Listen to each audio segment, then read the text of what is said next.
get away when I'm low. I know I can take it back home.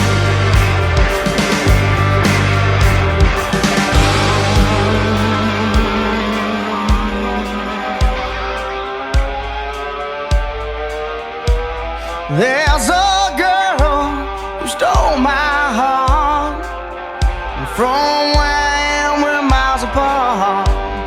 Well, she's all mine. She tastes like wine, wild as a honeysuckle vine.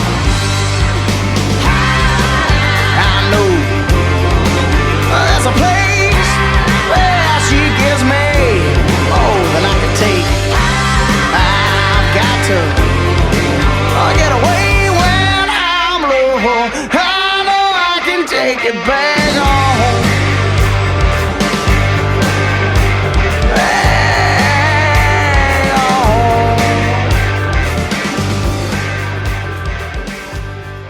A cut defines who you are in the motorcycle world. The top rocker, bottom rocker, and then we have our cross in the middle. We don't claim territory, so it is what we are, which is saved by grace. I'm in the motorcycle world, and I do wear a three-piece patch, and you don't leave home without it.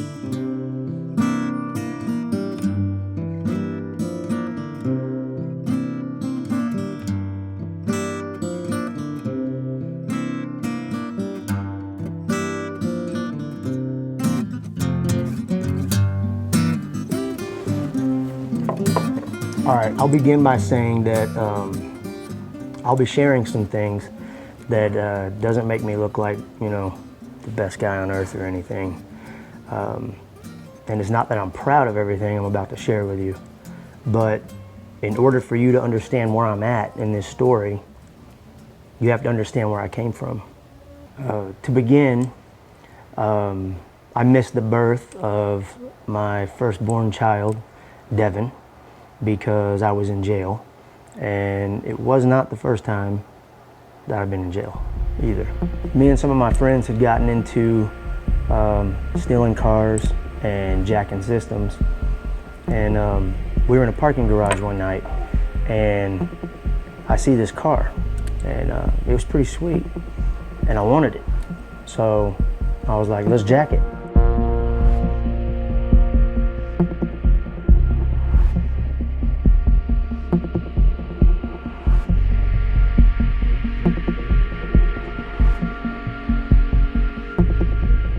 We get the doors open and we get it started, and what I didn't know was that a newspaper guy had been watching us the whole time. So we go to leave the parking garage and he blocks us in with his van, and he gets out the passenger side and takes off. So we were stuck, and so we were like, you know, what do we do? Crash into the van? So we had no choice but to jump out and run. So we jump out and we run out a back exit door and leave our fingerprints behind.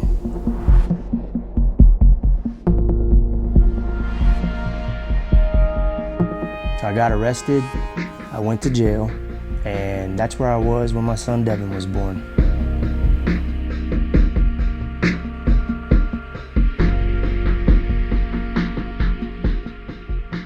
Actually, let's back up and talk about how I met my wife, Bree.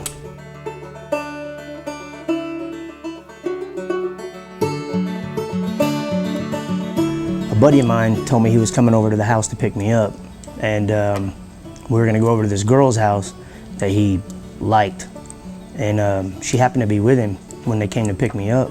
I don't know what you're wanting with that. Well, it won't stay on. See, look. Let's put this on. And Bree was sitting up front, and I was sitting in the back seat with my buddy Jason. And he's like, "That's her." And I'm like, "Dude, she's ugly."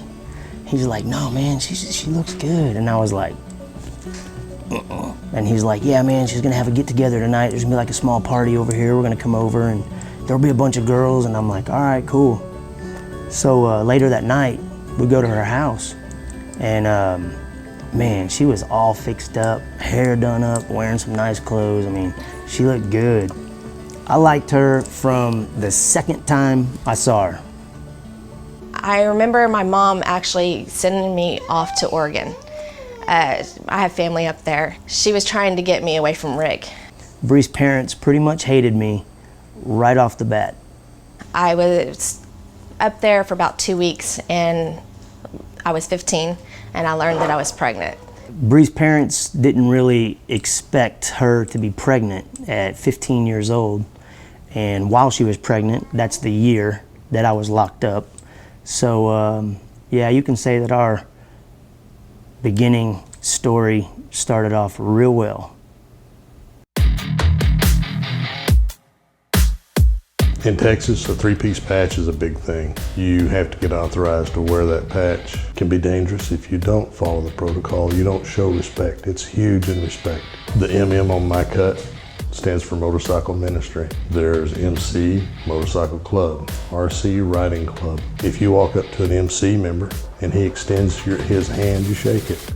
If he doesn't, you don't. Pulls you in and pats your patch, then that's an open invitation to touch his patch. Until then, you don't touch his patch. You never call another MC your brother. They're not. If you walk up to an individual that has a cut with a three-piece patch and it has a 1% diamond, that's a 1%er. Number one, you don't approach them. If they approach you, then you say, yes, how's it going? But I would not expect them to stick their hand out because they live in a little bit different world. Even though we're in the bike world, they live by a few different rules than we do.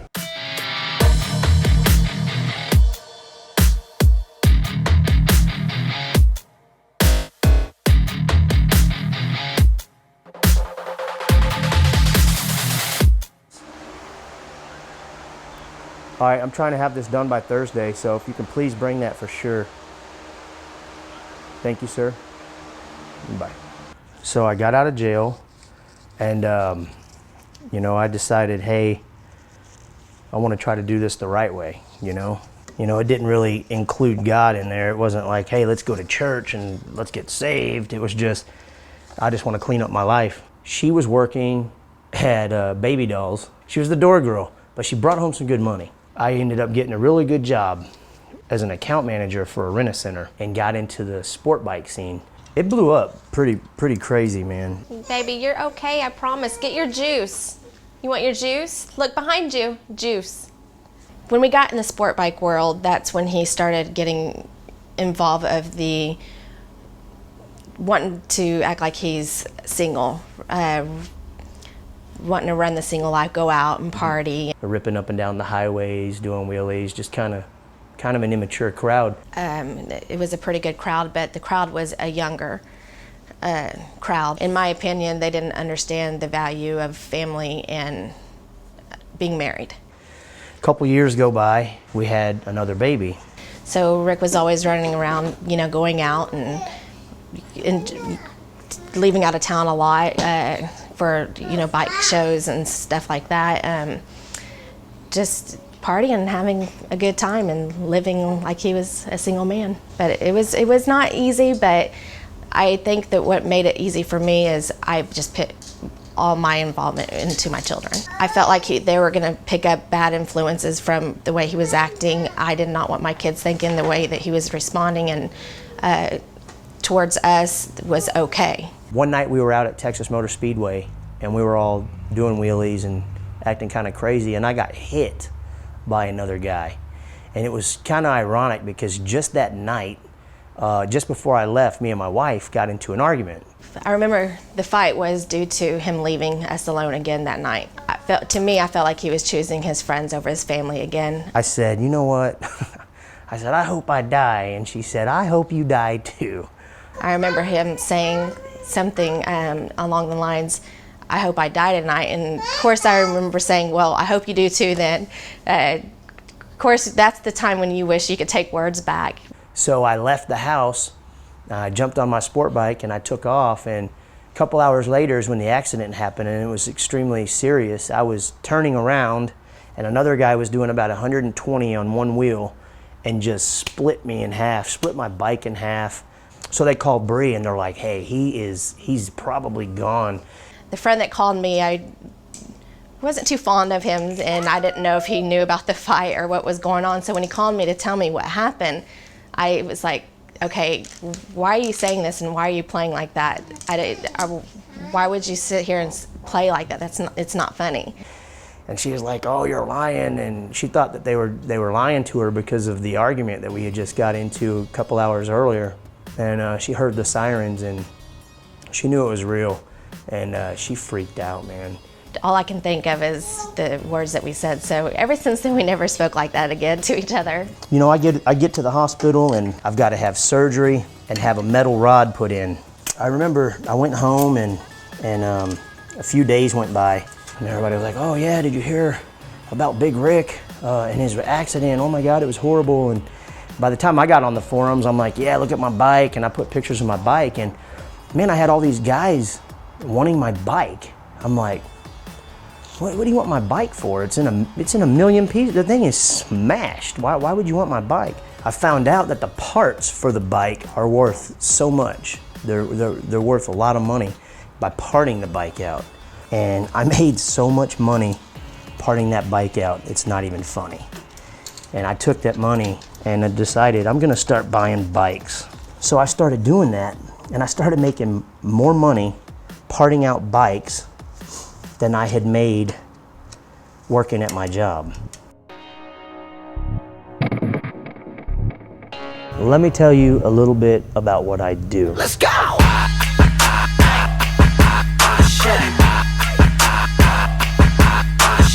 But this ain't no baby tell. Say we make them Looney Tunes. Since their count is crazy tell. Makes them say they may be out. We was blind, now we get to see. This that Navy talk. My goal is to rest in them, but this ain't no lazy bro. My daddy ain't make me so, but he gave me peace though. Threw my chains up over me. I call that my free throw. Pray told me to go in. They got your boy on beast mode. I ain't got no weight collar. He made me a priest though. Pray I never fall away. Chasing after packet chain. Used to put my stacking riches. I had a stack exchange. I was just a throwback, but now I do not walk the same. Probably cause he put me on blast like a racket man. Let's go! All I need is 116 to break out my Lord, break out my King. Matter of fact, give me a couple more and I do the same thing, do the same thing, do the same thing. Even on my best day, I couldn't go by. Grace of the Lord that was grateful. For the sin and I committed, should have paid that price, but I didn't cause the Father went and gave to Christ. What love is this? To send his own, to die for sin and take us home. Got me feeling good. Forget my feelings when you heard a story about the hero dying for the villain.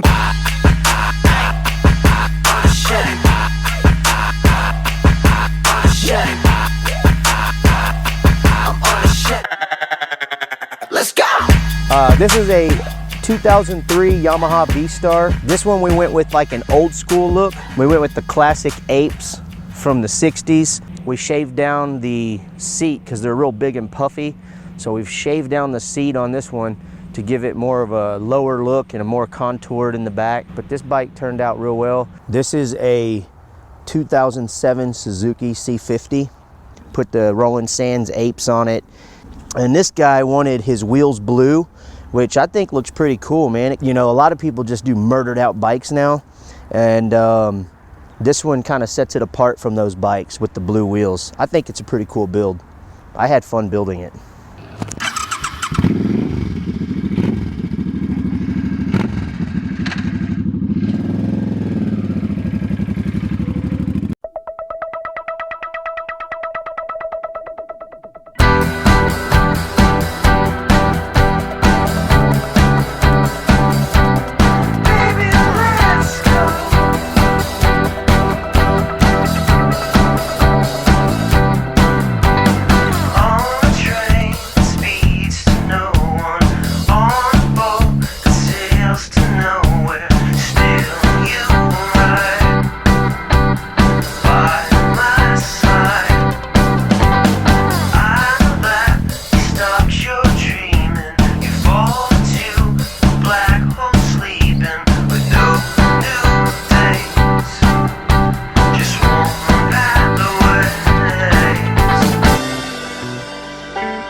Yes, there was a time where my dad had a lot of nice things and I had no idea where he was getting those nice things. I thought he was just doing good on what he was building when he was building his bikes, and I had no idea that he was stealing them.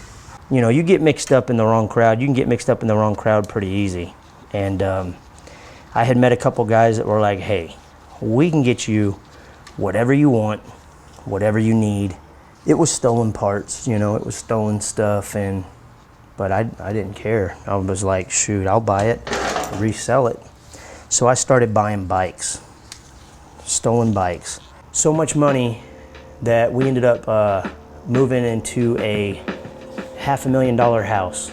I kind of felt like things were happening because I know my mom got a good job and everything, but then we got into this giant house, got Audis, Hummers, Corvettes, and like all these nice stuff, and I just didn't think my mom could pay that much. My wife went to school and she became a licensed medical esthetician, you know, doing microdermabrasion and Botox and tattoo removal and laser hair removal, and it'll look like she's bringing home the bacon.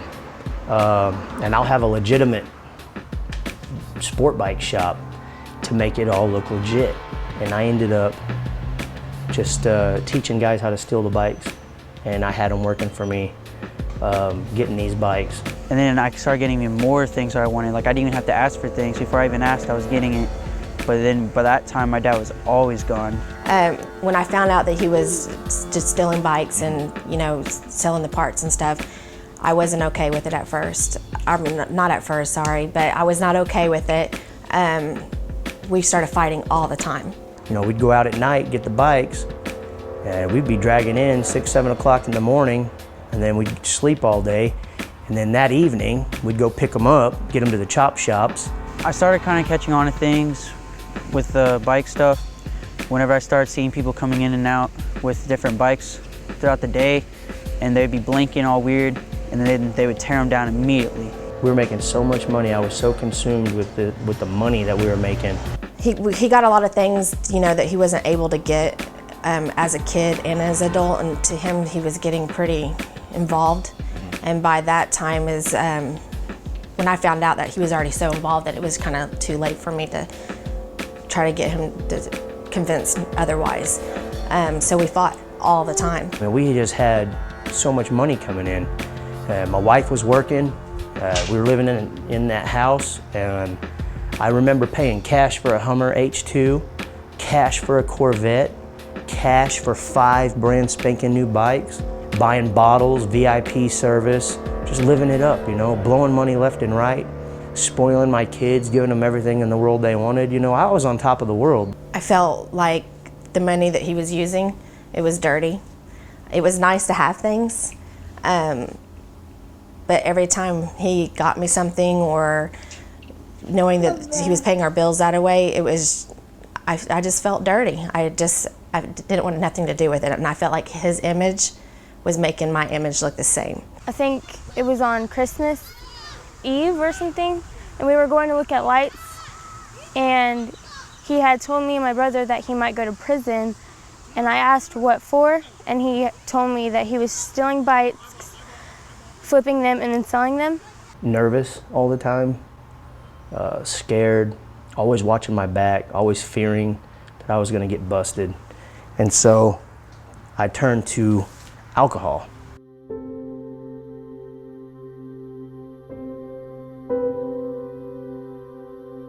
Started drinking Jack Daniels like nobody's business. I mean, I could put some Jack away. The times I did see my dad, he was usually drinking Jack and Coke, and we were in the pool.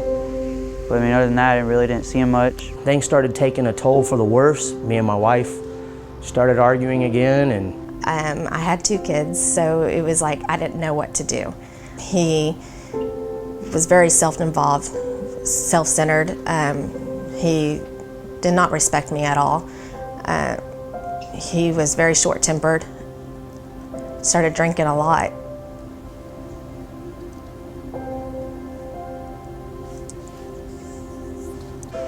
I don't think she wanted to leave my dad, but she did want him to change. Partying all the time. I'm partying too much and not home with the kids. I'm not doing what I'm supposed to be doing as a father, as a husband. It's when we were fighting the most. It was hard. He was doing the things he was doing. I was just not okay with it. I wouldn't eat anything. I got so skinny. I got down to like 180 pounds. I was just this little bitty skinny dude. Kind of angry and very short, and he was drinking all the time, and he just was worried about money and what we were doing, how we lived, and he wasn't really family-wise at all. He was more worried about going out, having fun, being with his friends. My whole life was just upside down, and I didn't even know it yet.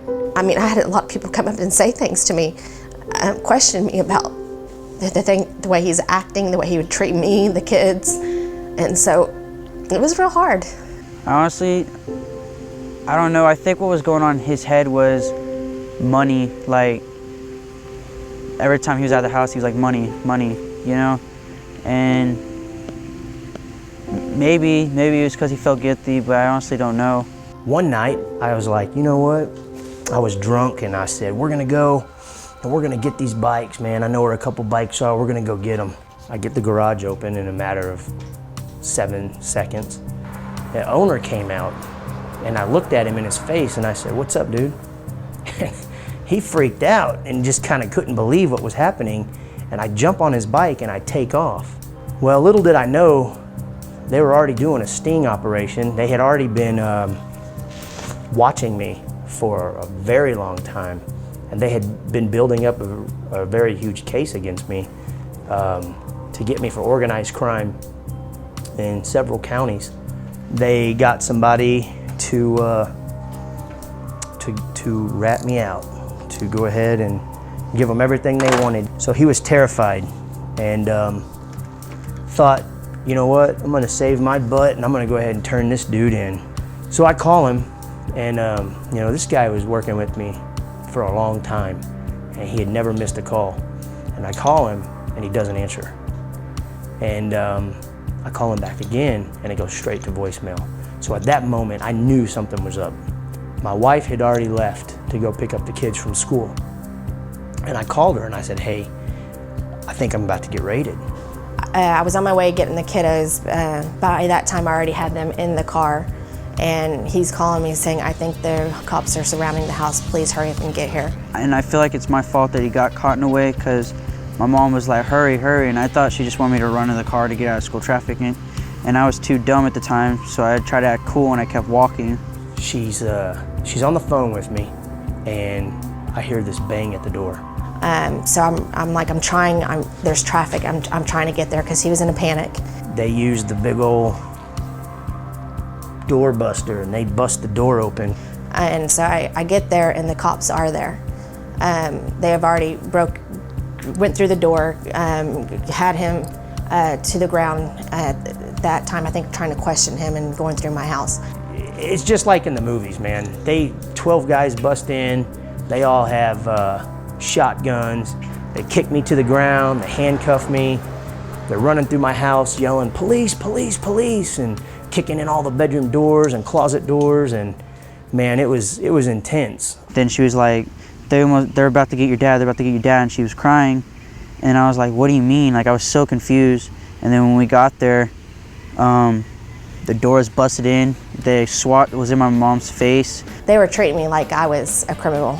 They were treating me like I was just as dirty and doing the things that he was doing, and I was embarrassed.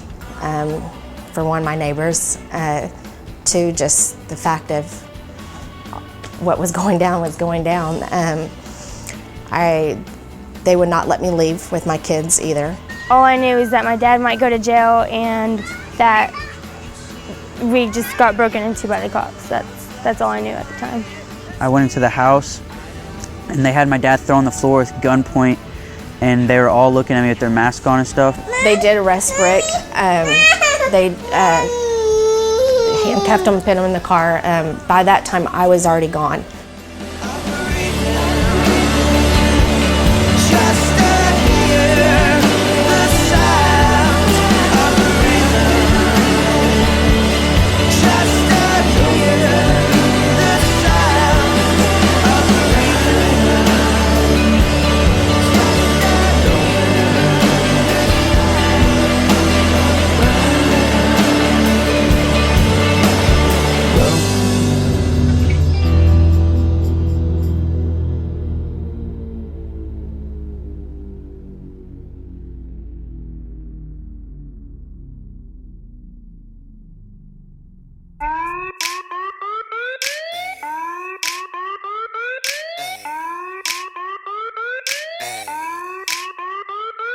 I believe, I believe, I believe, I believe.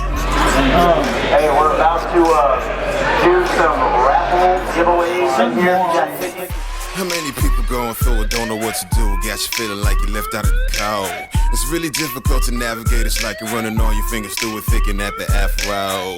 You're looking out the window, you can hear the thunder bellow, see the lightning flashing as the wind blow. But if you're hearing Jesus calling, telling you to walk on water, you should follow him and get out that crowd. Hey, that's what happens when you buy an extra raffle ticket. Yeah, we're here to do a benefit for eBay Doug. He went down on his bike. Unfortunately, he was hit by a truck. The guy actually brake checked him, and he hit the rear end of a pickup truck at a very high speed. And went down. I think it's important that we all come together and help raise money, help do whatever we can to help get this man back on his feet. Like kinda often every time it's something boggling my mind, it's like an escalator gets me down. Too many kids that come alive, I'm getting too preoccupied and letting Satan sit and watch me frown. That's when I notice that my faith is on the lowest and the voice of my Jehovah's a forgotten sound. But even though I can't decipher what he's cool, speaking man. He about, just donated the glasses. Right back. That's cool. 632-0-1. I'm reminded that it's me that Jesus cares about. Cast the cares on the Lord. Just trying to help the guy out, bills and stuff. You know, the guy's got needs like everybody else does, and we're just here to try and make a few bucks for him. One of the reasons God put us on earth is to help our fellow man. I think it's the right thing to do, and I think that Jesus would smile upon what's going on. The Bible talks about love all through it. It's an important thing. You got to love your neighbor. 632-030. I mean, Jesus healed the sick. We're not here to heal anybody, but we're here to try and do what we can as human beings to, in Christ's footsteps, to do what we can for our own human people.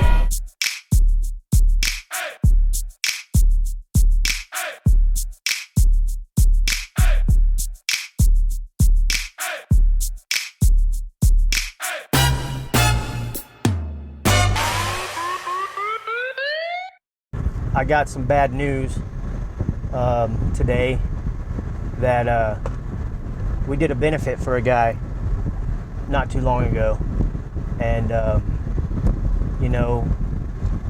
he got in a really bad motorcycle accident. Come to find out, he was on paper, parole. While he was laying there lifeless and they're cutting clothes off of him, they find a gun, and so him being on paper, that's a 25-year sentence. I so bad wish that we could have got to him before the accident. We were hoping and praying for him to come to a full recovery, get out of the hospital, and start a new life, and it didn't happen that way.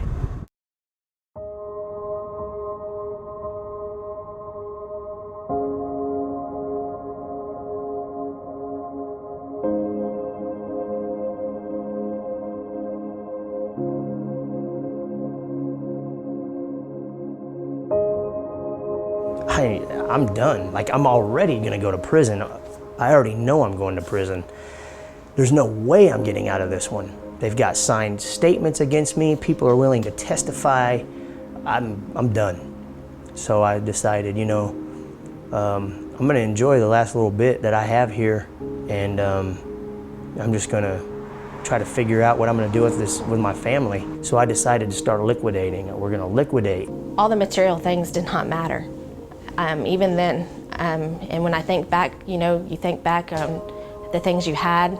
You miss some things, but at the same time, I had my family together, and that to me was more important than the material things. Whatever kept us together, I didn't care. If I had to get rid of all that.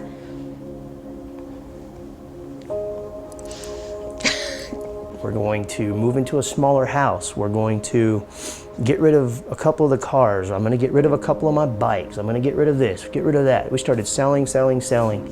I remember Rick, feeling like he was letting me down by having to get rid of all that stuff, and I told him the same thing at that time too. I'm just happy that you're wanting to make things work, and we're trying, and the material things just did not matter. We were just gonna live it out until it was time for me to go away. I had even talked to my brother, and I said, hey man, I'm going bye-bye. He was telling me, you know, man, I really think I'm going to jail this time, like serious time, not little petty stuff here and there. He's like, look, man, he goes, if your wife and Devin and Raquel need to come live here, that's totally fine, I understand. And I mean, I'm not gonna let my sister-in-law and my nieces and nephews be homeless, man. That'll never happen. I mean, luckily, you know, I was blessed with a large enough house that we could support everybody comfortably. He's like, how long you think you're gonna do? I said, I don't know, man. They're saying 9 years. He's like, wow. We didn't really have that relationship that we do now, but I mean, it's family, and it's just, like I said, man, the parables in the Bible tell us, you know, we always gotta extend love and help each other. I said, yeah, so, you know, we're gonna go ahead and start preparing to move in over there. That way when I do go, you know, they're fine.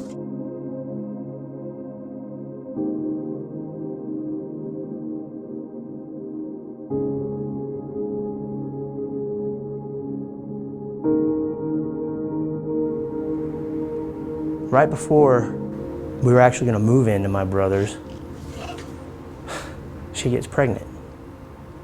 And I'm like, no, there's no way we're gonna have a baby with me going to prison. You're not gonna raise a child by yourself and have to explain to her, yeah, your dad was a bad guy and now he's in prison. You'll be able to meet him when you're in kindergarten. And I definitely wasn't gonna have her raising a child on her own by herself.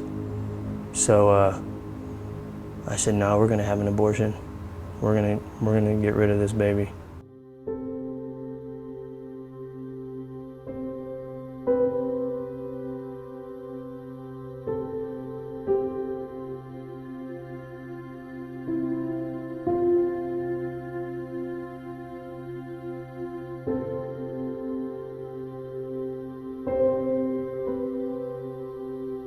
I didn't want to have a kid. I didn't want to bring a kid into the world with the situation that we were in. So I talked Brianne into getting an abortion. And I was like, look, we've got to do this. We've got to get an abortion. And she's like, okay, I understand. You know, I don't want to raise a kid like that either, so. All I could think of is there is no way I want another child with Ricky. I didn't know if he was going to have prison or not. And so all I could think of is, am I able to do this? We went to get the abortion. We called the clinic, and when we called, we set up the appointment, and we went to get it done, and the doctor just didn't show up. For whatever reason, we don't know. No one called us to say the doctor's not coming in or anything. I'm like, all right, well, let's reschedule. Then we went again the second time. It was frozen over, and the doctors were not able to fly in. I was brushing my teeth, and I turned on the TV, and it was on a weather channel. And it said that everything was iced over. Schools were closed and everything, you know. So I remember brushing my teeth and looking out the window.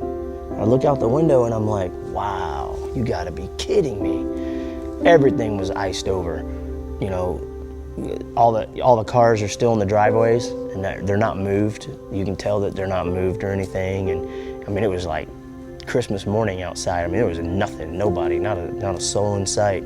And at that moment is the first time that I look up, you know, and I'm just like, are you trying to tell me something? You know, I just kind of felt, just something inside of me felt like, I don't know, I just felt like somebody was trying to tell me something, you know, like maybe there is a God up there and he's trying to tell me, you know, don't do this, you know? So at that moment, I was just kind of like, all right, well, I'm gonna do it. We're gonna do it. We're gonna go back a third time. So if it's you, let's see what you got, you know? Not really testing him, but kind of testing him, I guess you can say. So the next day, she makes another appointment. It was a couple days later. So we go in, and everything seems to be fine. The doctor's there. It didn't ice over.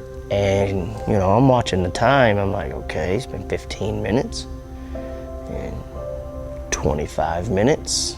you know, 30 minutes, all right, we're on a roll. This is gonna work. Here she comes. And I'm thinking, wow, that was pretty quick. She had this real weird look on her face, like a look that I hadn't seen on her before. So, you know, I'm kind of like, get a little bit of butterflies in my stomach, and I'm like, what's up? And she goes, it's too late. I'm too far along now. And I remember looking up going, wow, this is unreal. He got real quiet, and then he started looking how far along I really was and how developed, and he's like, no. He goes, I think she's meant to be. It was the weirdest feeling, man. It was like a breath of fresh air. It was like an assurance kind of feeling, like things are gonna be all right. And my mind is going a million miles an hour, and I'm smiling. and she's about ready to break down bawling. And we get into the car, and she's like, you know, what is wrong with you? And I go, nothing, I feel good. I feel like God's got control of this situation. And I mean, she, hearing that out of my mouth, she looked at me and she goes, what are you on? And she started bawling, and I was crying. I started crying out of happiness, because I really felt like this was gonna go another direction. Down deep in the pit of my stomach, I felt for the first time like, maybe there is a God, maybe he is real, and maybe he does have a plan and a purpose for me and for my life. I just started comforting Bree, and I started telling her, look, I really think everything's gonna be all right. I really do.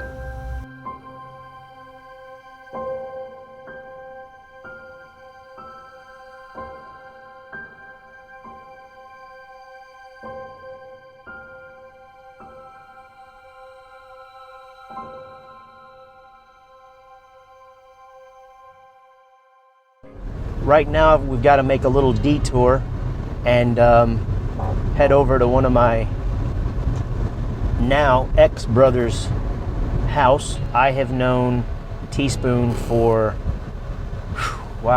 15, 14 years. We've got a lot of history, but he's expressed that he's no longer going to be a part of Sinners Saved by Grace Motorcycle Ministry. So I'm going to go ahead and go pick up his swag and his colors. There's going to be no hard feelings, no ill feelings whatsoever. He's going to go and do his own thing. I respect it, and I wish him well. One of the main reasons I'm leaving is because I have a newborn.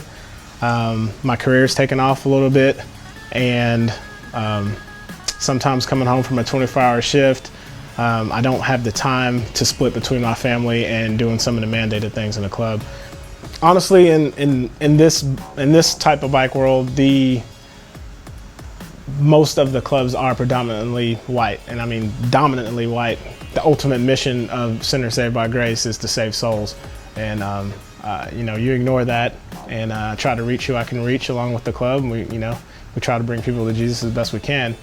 But yeah, the club definitely walks a fine line between being we are a motorcycle ministry, but yet we roll in the world of the outlaw clubs. So we're reaching in the deepest, darkest places, and there are racists and racism there and prejudices there.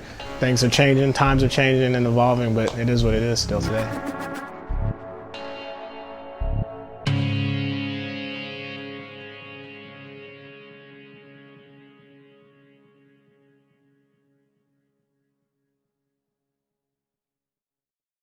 So Bree started having complications, and so we took her to the doctor, and we rushed her to the hospital, and they said, it's okay, everything's gonna be all right. And I don't know what they said, just it was normal, you can go on home. So we were like, whew, that was a close call.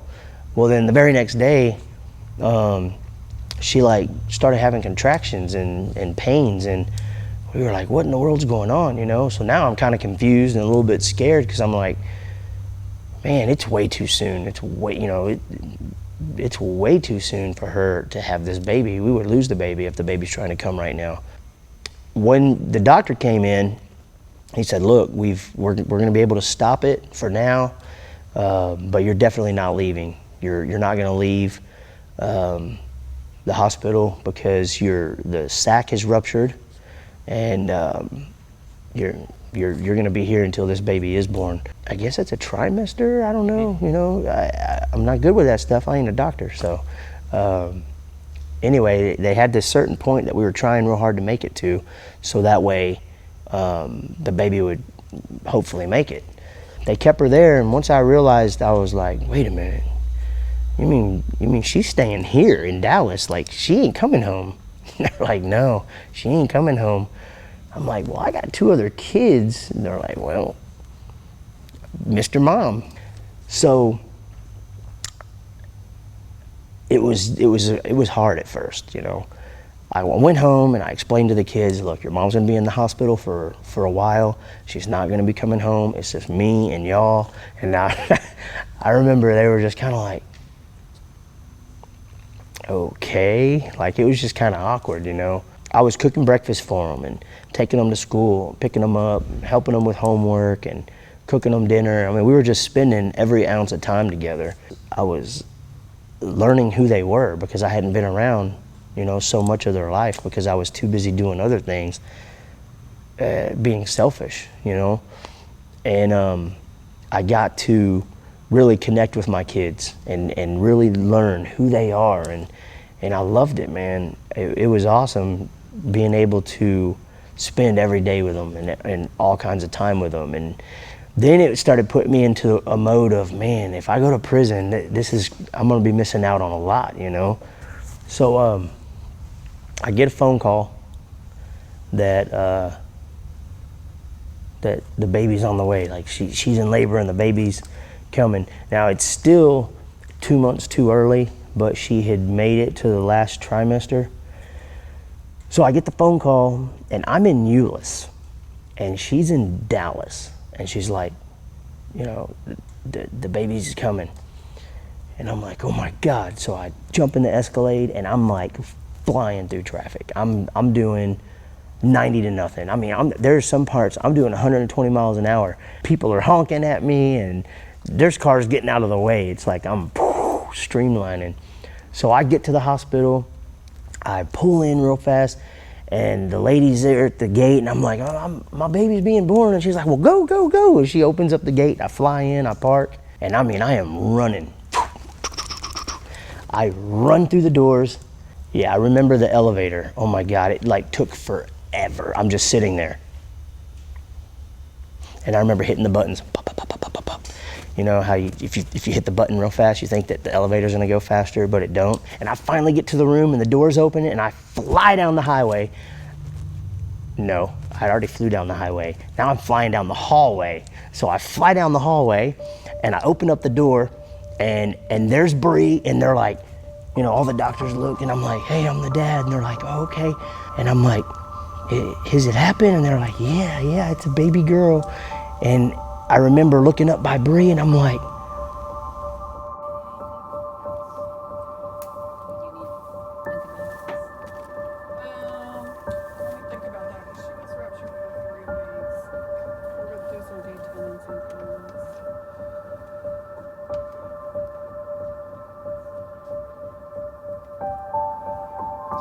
man, she looked like a little alien, okay? But it was my alien, so I was happy and I was excited, and I still thought she looked adorable. But she did look like an alien, okay? She looked like a little ET sitting there. And I remember, man, she was so spunky already, you know? She's 2 months premature. She only weighed 2 pounds. And I mean, she was just like the size of a tiny teacup chihuahua or something, you know? And I'm just like, wow. And I was scared to reach down and hold her, you know? Because I mean, I was just like, wow. And they had taken a washcloth and they had her covered up on a washcloth, and they had a washcloth rolled up and like a U shape around her head, and then they had her bundled up. Well, we're going down the hallway, and I can't take my eyes off of her, because even though she looks like a little alien, she's my alien, and she looked adorable to me. So we get to the room, and man, she was not having it. She did not want them blankets on her. So her little feet just start kicking. I mean, they're just going 90 to nothing, and she kicks that blanket completely off of her, and she puts her feet up on the roll that they have at the bottom of her. She just props her little feet up, and she just turns her head and just falls asleep. And they're like, wow, that is too crazy, man. That is the first time we've ever seen that. I went back to the room, and I'm telling Bree, I'm like, man, this is crazy. She's so tiny. She's just so tiny. And we were both just real happy, man. We were real happy.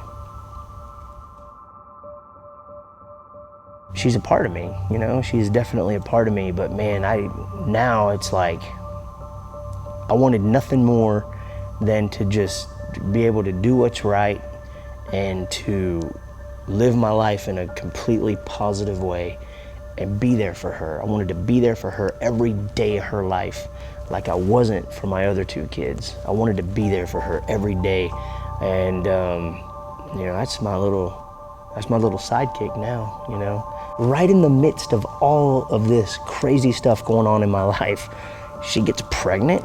Boom. Oh, I'm pregnant now that you're on your way to prison and our lives are ruined and you're a worthless piece of crap father and husband. 3 times we tried to have an abortion. 3 times. And it doesn't work. It doesn't work. It doesn't work. Now here's this baby. It's like, I truly felt like it was a true gift from God. Like, hey, man, you're going to get your life right. You're going to get your life straight. You're going to become this new man. And here, my gift to you. Scarlett really is what brought the family together again. This whole pregnancy, her being in the incubator, her being in the hospital for 2 months, Bree being in the hospital, giving me that time and chance to bond with my other 2 kids. And then we made Sunday a family day where we drove out every Sunday and we just spent all day long with Bree bonding us, we were all bonding there. And now Scarlett is here to kind of like seal the deal, to be like, hey, I'm here and now we're all together and we're all going to be happy. I don't know.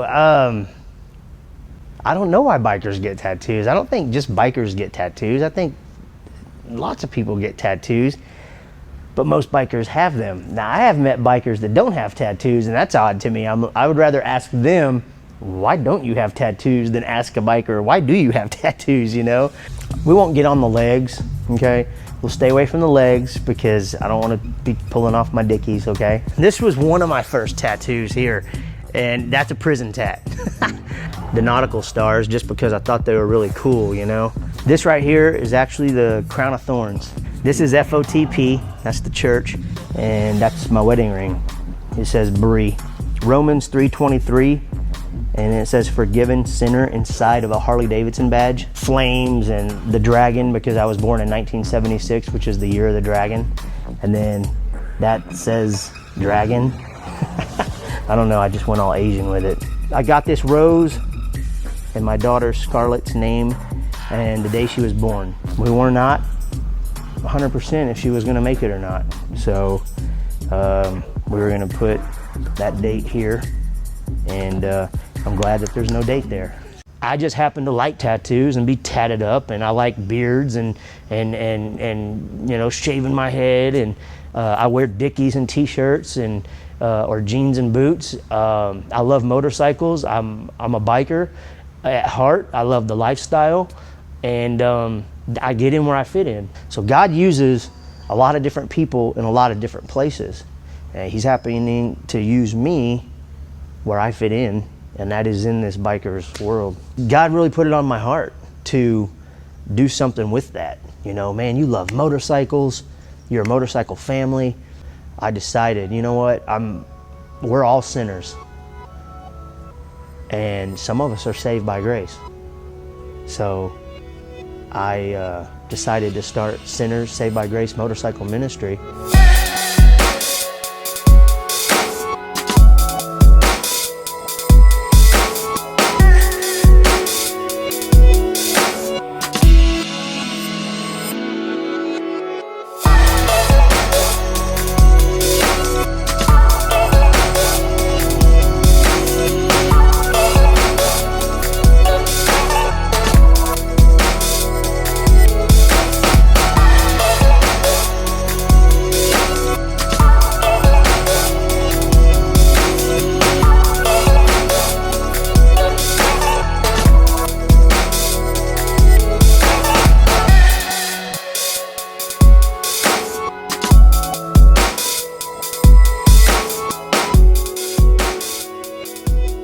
meet people and, you know, they see that there is another way, you know, and that opens up the door, and then I can minister and tell them about God, and, you know, they don't have to live the way they are, or there is a way out.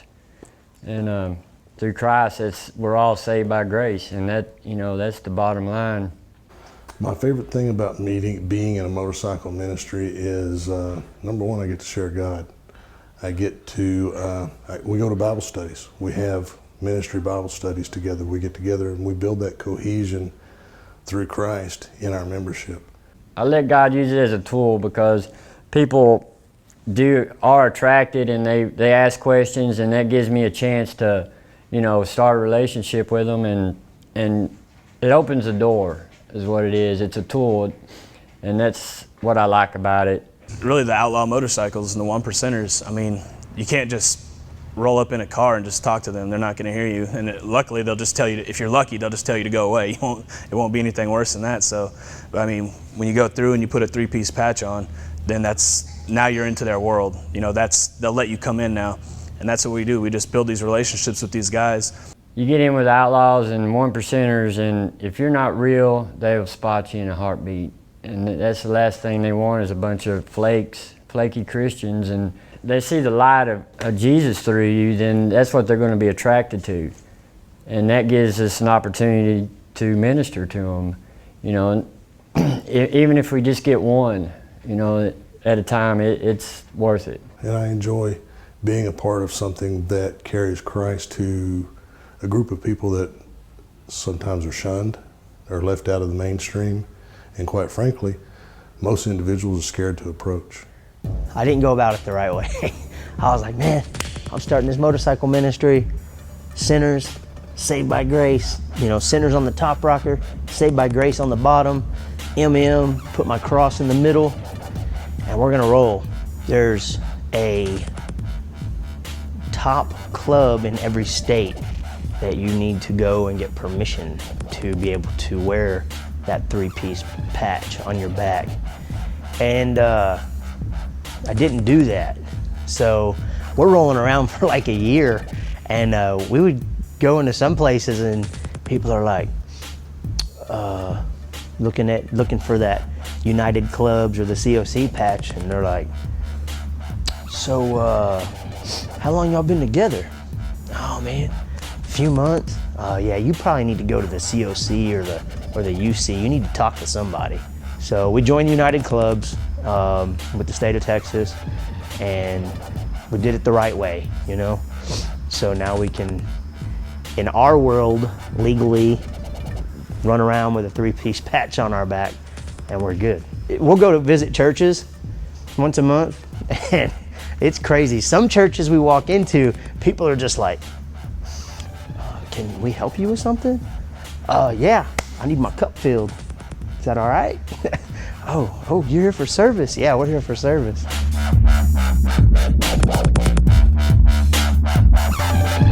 Yeah, you gotta have good brothers that are there to uplift you and to keep you going just as well as your family. We gotta be there to talk to each other, you know? Hold on, slow down, man. First, let's pray about it, you know?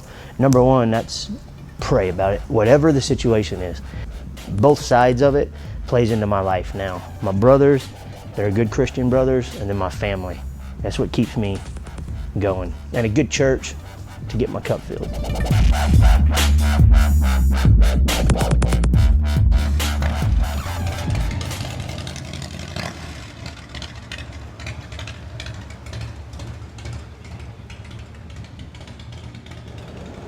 You know, when I get mail, I get a lot of junk mail, okay? Chunk it. But one day I checked the mail, and I pull out the mail, and there's a flyer with a guy on it with a Bible folded up in his back pocket and a tattoo on his arm. And I remember talking to my wife. We talk on the phone all the time. I said, man, I got this flyer in the mail. I'm pretty sure it's a church. It says Fellowship of the Parks. So I think it's a church. She goes, okay, that's cool. I go, would you want to go? She goes, yeah, but wait for me. I said, of course I'll wait for you. I go, I'll bring this flyer though, you gotta see it. She goes, all right. So that Sunday we went, family day. We get in the truck and we go out to Dallas. And I'm like, check this out. And she's looking at it and she's like, oh yeah, this is a church. Like, she knows it, right?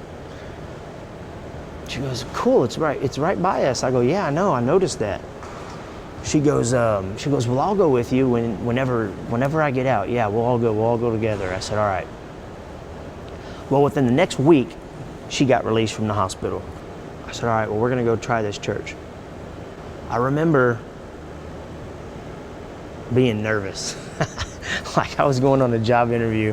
Sunday came and I'm like, man, we just kind of took it in, we kind of soaked it in. And I'm looking around and I'm like, man, this is pretty cool, And I look around and everybody's just so friendly. They're like, hey, welcome. Hey, how you doing? Oh, hey, how you going? Hey. And everyone's shaking hands and I'm just like, wow, this is crazy. No one's going, good morning, and staring at my tattoos or looking at the way I'm dressed, The music started playing and everybody started walking in and we actually sat right about here, right here, center stage, in front of God and everybody. They're jamming Bono. They're sitting there, they're jamming U2, and I'm just like, wow, you gotta be kidding me. And I remember looking at my wife going, can you believe this? They're jamming U2. And she's like, I know, that's cool, ain't it? I'm like, yeah, it's pretty cool. So we sat down and then this is when the message started. They're doing a service on, it's called Broken. I remember crying halfway through. And I grabbed my wife's hand, I started squeezing it. That was the first time that I really felt like God had a plan for me. God had a plan. I didn't know what it was, but I knew that He had a plan. I gave my heart to Christ and decided that day that I was going to follow Him for the rest of my life. What they were saying really kind of touched our family. It was definitely, it spoke to him, and that's when his eyes opened up and he started learning to believe again and wanting to start getting involved in church. And I felt like a new person.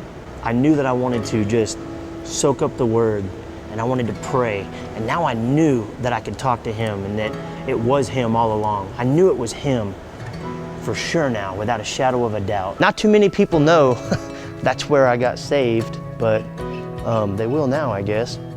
I do believe that there were two births. I do. The birth of my daughter, and then the birth of the new Rick. The baby brewing inside my wife, and I'm out here just kind of getting these little feelings and barely starting to talk to God and getting the flyer in the mail. It was like it was brewing. It was about to happen, but it hadn't happened.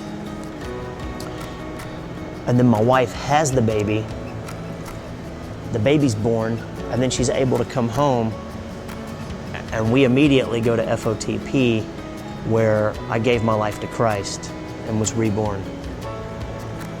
And now I'm a Christ follower, living my life for Him. So it was like two births, the birth of my baby and the birth of me as a Christian.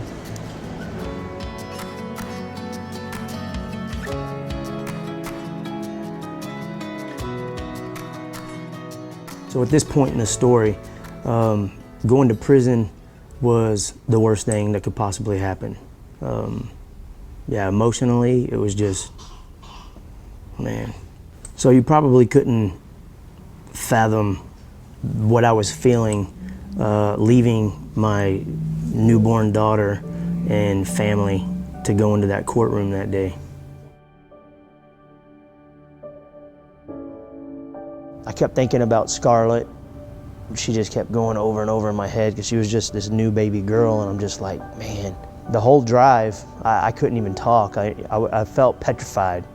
We get to the court and we're all parking and everybody's getting out of their vehicles, and that's when the breathing kicked in and the heartbeat started doubling up, and I got the butterfly explosion in my stomach, and whew, yeah, man, it was a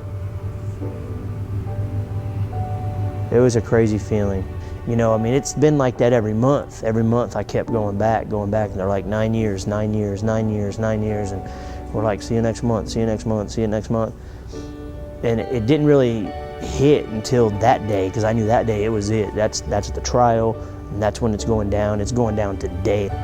And as we're going up the elevator, it really started coming on strong. And when we got off the elevator, and then I see Judge Steve Burgess's room, that's when my hands broke out into sweat. And I mean, I was just like, man, I thought I was gonna faint a couple times. I sat down at the table, me and my attorney, Stuart Parker, and I remember he reached over, he grabbed my arm, he kind of squeezed it, and he's like, "It's gonna be okay." And I'm just like, how can you say that, you know? I mean, you know something I don't? Because I don't think it's gonna be okay. Man, the DA, she just came right at it. She's like, look, basically, she summed it up. This guy is a loser. He's been a loser his whole entire life. He's never gonna be anything but a loser. He's done this, he's done that, he's done this, he's done that. The more she kept talking, the more I was just like feeling like a worthless piece of garbage, you know? It was just like, I wasn't mad at her. She's doing her job, you know? That's what she's there for. Yeah, the only person I was mad at was myself. I just was like, wow, how you really did it this time, didn't you, you know? The state rested and we rested, and that, it was like the longest time right there, man. The judge,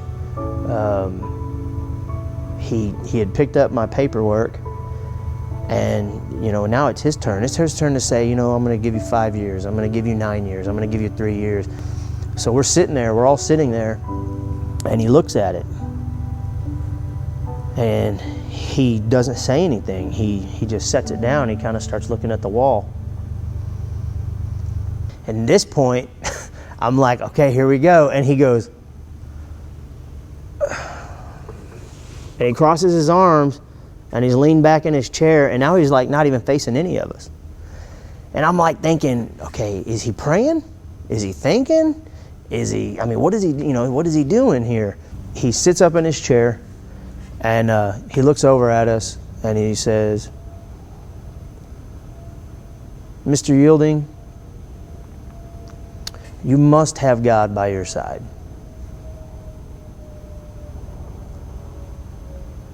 I'm going to offer probation, although I should just give you 3 years and call it a day.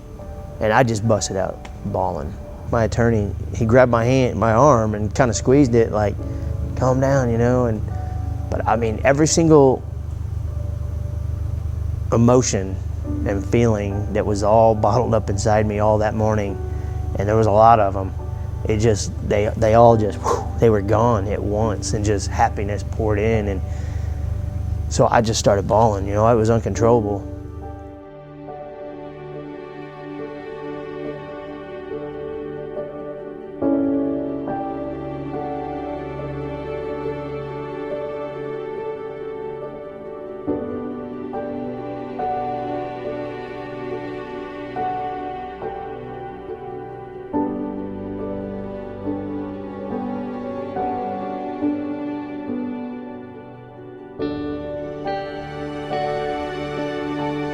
This is my GPS monitor here. It is strapped to my ankle. I have to charge it every 20 hours, fully charge it, and I got to keep it charged.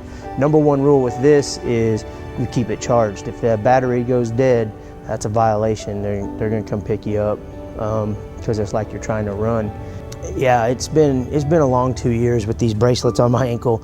I have not been able to be baptized yet, so I still haven't been baptized. As soon as this comes off in February, I'm gonna get baptized.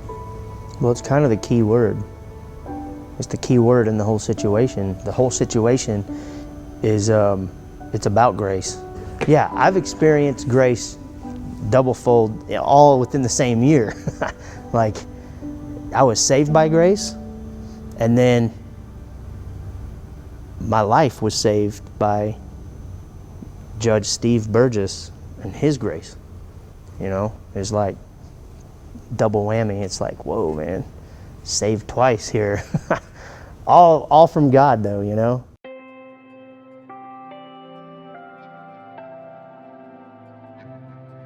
My favorite thing about my dad now is that he's always around and he's always making me laugh and always spending time with me, and I know him a lot better. Any chance that he gets to hang out with us, we go and do something, or even if it's just hanging out at the house and watching movies, or we all hang out in the garage and work on a bike or a car. Like, we do everything together now. He even has like the family come to the shop while he works and everything. He asks how school was. He wants us to keep our grades up. We eat dinner together every day at the dinner table. We pray before we eat, and we spend time together. And he's changed in a tremendous way, and it's brought our family closer together. You have to put more effort into what you believe for someone else, and if they're not quite where you want them to be, just give it time and pray and keep it there, and Christ will eventually let it all happen the way that it needs to. Jesus can change anyone. It's about people connecting to Jesus. It's about having faith in Jesus, faith in God. It's about who tries to connect with him, because he's always there. He always will be. And if you let him enter and you maybe open up a Bible one day, then you will see a dramatic change in your life as well. I mean, there were struggles. It was hard. So many times I wanted to walk away, but there was always a stronger need to stay with him. I just always felt like that he was my other half. I mean, at the time I didn't realize it, but I definitely believe it was God encouraging me to stick around and to stay strong, and telling me down deep that things are going to get better for you. I would have to say that sticking through all the hard times and seeing what we have become now is all worthwhile due to me staying strong and trying to be there and having God in our life. It was definitely worth it. It was hard, but to have the man that I have now and the father that my kids have, it was worth every heartache.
my life was going completely in the wrong direction, and he rescued me. He's the one that made this all happen. He's the one that got me where I'm at today. I give all thanks and glory to Jesus Christ. He's the one that orchestrated it all from the beginning. He gave me this story so that I can help other people, and hopefully bring other people to Christ, just sharing my story and what I've been through in my life. Everywhere I go now, I'm not ashamed. I represent Jesus Christ to the fullest. I love him with all my heart and soul, and I'll live for him till the day I die. He is the real cut, and you don't leave home without it.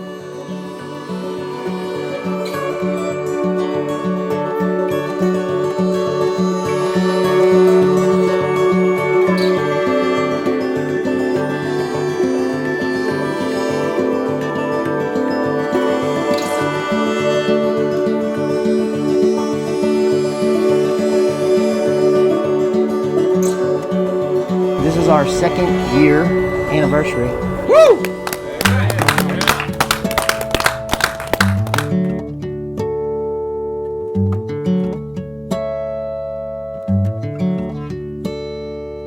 On my knees, I can see where my heart needs to be.